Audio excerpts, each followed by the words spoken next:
the voice dysfunctions class that's about to come up, and it addresses tongue ties. Within the childbirth community, there's a lot of surgical laser tongue tie. Yeah, it's very common. We don't have enough scientific study for tongue tie.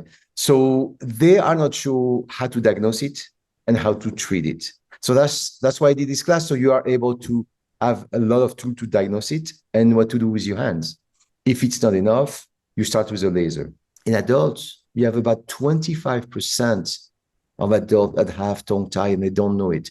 And when you have tongue tie, you want to check your mother, your father, your siblings. They often have it also. The other reason I do that as a manual therapist is that people come with shoulder like this, they don't know why, and you cannot do anything about it.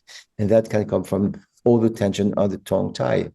Some people have headaches, and some people have the symptoms in their elbow or in their wrist. You're just pulling everything like this. When you release the tongue tie, people feel like, wow, I never knew I was so tight in my arms, all the way to the fingers.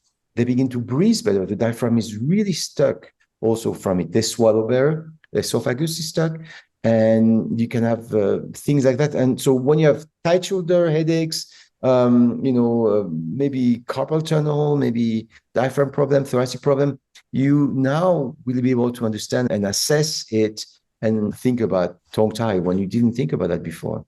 And you wonder why I cannot treat those shoulder. I'm so bad. No, it's just because you have to address the correct structure.